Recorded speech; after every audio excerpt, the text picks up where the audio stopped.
My presentation is about the research of Heineken. Today, Heineken has become the largest beer producer in Europe and the second one in the world. Heineken has operations in more than 70 countries around the world. In terms of marketing, Heineken has 4 operating regions: America, Africa, Middle East, and Europe, and Asian Pacific. And this is industry regulations. Heineken's official website shows that Heineken always complies with the laws and the regulations. And Heineken's Code of Business Conduct outlines this commitment. Heineken also encourages the internal and external personnel to monitor and to report, so that issue and problem can be resolved more quickly.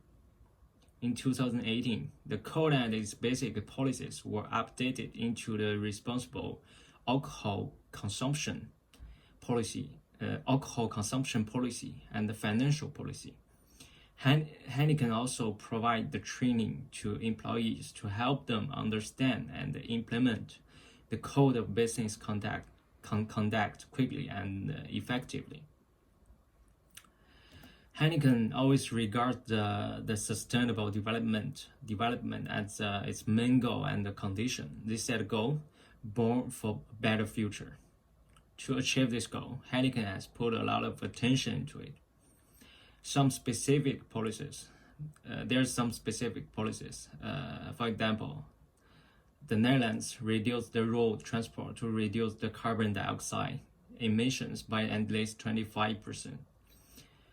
And using the new technology in Spain can reduce the water using by 40%. And this is the risk management. The risk management for the Heineken is a very important activity. Heineken's risk profile is that Heineken is concerned that the government may take the restrictive measures, for example, restricting supply, advertising, and increasing the taxes, and so on. And this is because the alcohol could have a bad effect on society. Heineken's risk appetite is then broad geographic distribution. The level of the risk of Heineken is they're willing to take the depends on the type of target it affects. At Heineken, risk management is a very important part of doing business. Heineken has developed the strategy and communicated it to the internal and external stakeholders. For Heineken, stakeholders include the governments, supplier, NGOs, and the international organization, investors, employees, employee representatives, customer and consumers, industrial associations. I will give an example of government.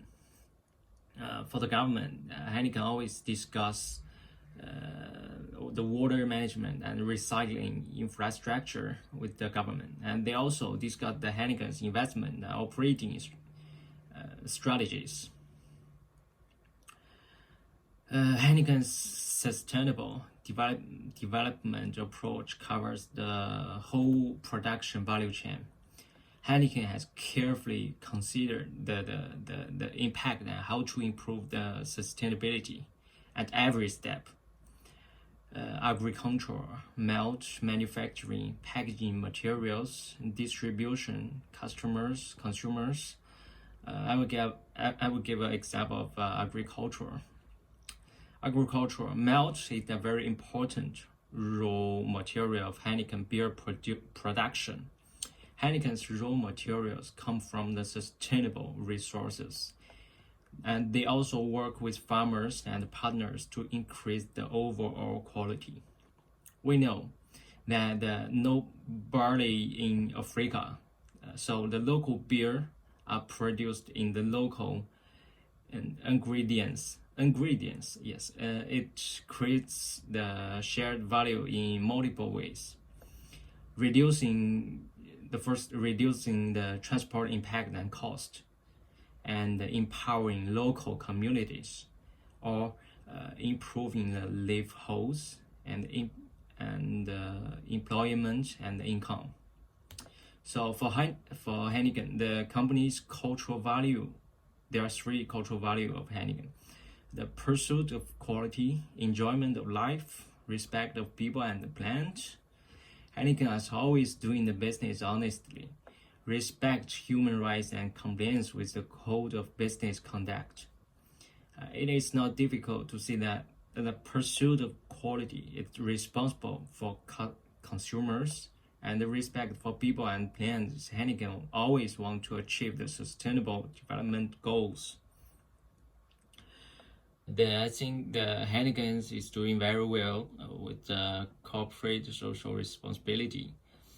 Even so, I think there is still some problems. For example, in terms of advertising, marketing, Heineken focuses on promoting the products to achieve higher profits. I think that the healthy drinking should be promoted as much as possible. For example, the danger of drunk driving. Also, I think that Heineken should reduce the production of glass bottles as much as possible. Canned beer can also meet the needs of consumers, and the reason is that cans are usually green containers. The material of cans is lighter and easier to recycle, and easier to save time during the recycling. So I think the Heineken's advantages is far outweigh its disadvantages. This is my presentation.